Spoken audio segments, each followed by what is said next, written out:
you're an Adidas Boston loyalist, you will know how much the model's changed over the past few years. And to show you exactly what the new model's all about, I've actually cut up a pair. The pair I've cut up is in fact the Adidas Boston 10, which mimics the new 11 in everything apart from the upper. It's one of those shoes that you can learn a lot from by deconstructing or dissecting the shoe. For instance, not many people will know that there's in fact a TPU plate that sits inside the shoe on the heel that sits very close to your foot. The plate in the shoe stiffens the shoe up to prevent energy loss, and it also stabilizes the shoe's frame. What you'll see from a profile view is also that there's a change in color of the midsole, and that's because there's a dual compound being used here. At the bottom, we've got a more traditional light strike EVA, which is a firmer but a more durable compound. And then at the top here, we've got a light strike pro material, which is very responsive, a bit softer, and obviously lighter. The layering of the foams is very clever, as you've got a firmer, more resilient foam at the bottom, which is obviously close to the ground where you're going to achieve the most wear. And then you've got a more responsive foam that sits directly beneath the foot.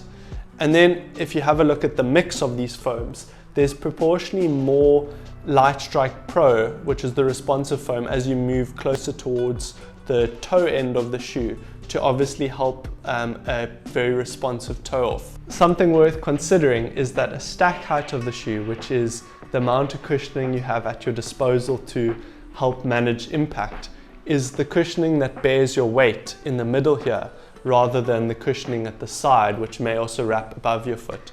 So although it seems pretty well stacked, which it is, it's a little less stacked than it might seem simply because of these higher sidewalls. The shoe also has, of course, Adidas's 5 energy rods, which is more visible from a forefoot perspective.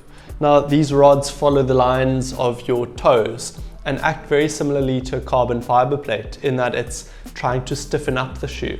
Particularly this area of the shoe, which is where your metatarsophalangeal joint would sit, which is a joint just before your toes, which is quite a mobile joint, but not a very elastic joint. So every time it flexes, you lose a little bit of energy while running at race pace. This isn't too important to consider as far as easy run pace is concerned, but as far as race pace is concerned, you want to minimize energy loss here. So that's why they've stiffened this area of the shoe up. But because you can't pivot off your toes as easily, they've compensated by rounding the shoe more to form what's known as a rocker. And this rocker throws you off your toes a bit easier. Another function of these energy rods is to give the soft responsive cushioning at the top here something to compress against, so that it's not just overly squishy but also responsive. So that's the sole unit of the shoe, which, as I said, is pretty much unchanged on the new model. What is different though is the upper.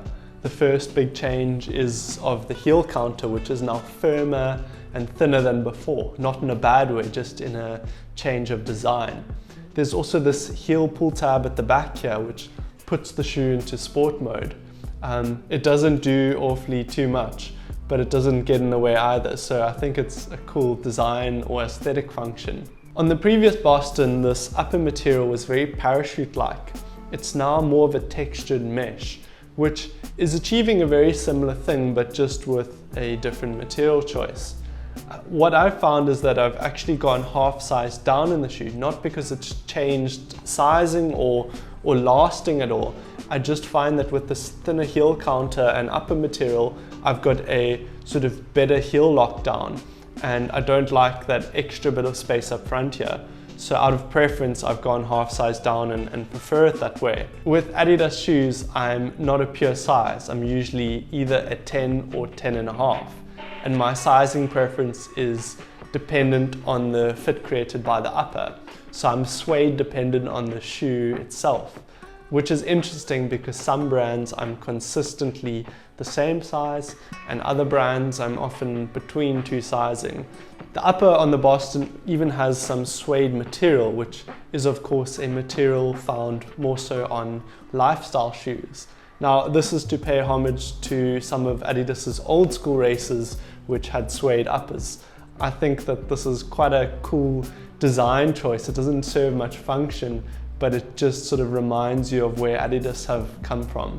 The Boston 11 and the Boston 10 haven't always received the most favorable feedback from the runner, and that's because the model has fundamentally changed over the years.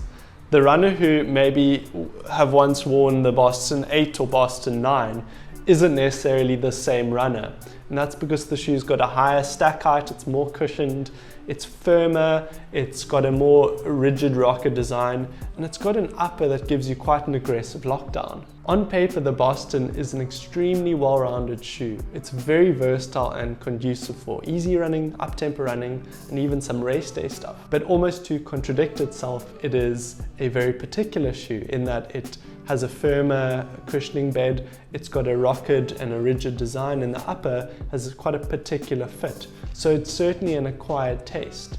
So it's very versatile, but also slightly particular and an acquired taste.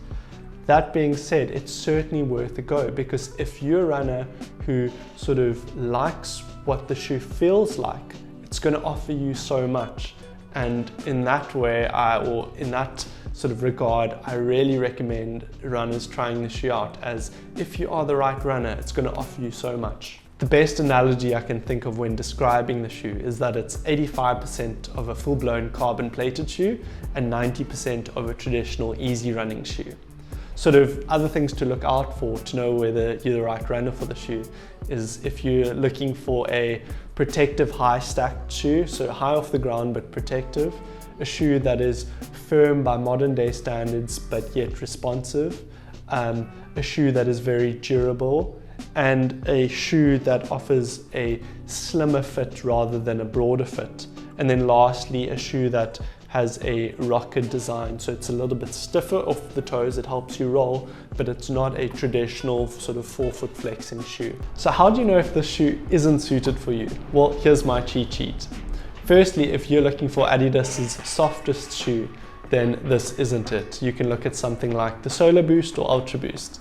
If you're looking for an everyday shoe that is conducive for walking and even work, this probably isn't the first pick either, as it's not that everyday sort of flexible feeling. If you're looking for Adidas's fastest shoe, well, this is only about 85 to 90% of the way there, but not that complete out and out racing shoe. And if you're looking for a wide fitting broad shoe, this isn't it, at least not in the standard fit. And lastly, if you're looking for a hybrid road and off-road shoe, then this isn't the first pick either. I hope this review has been helpful. Subscribe to my channel and let's chat Adidas very soon.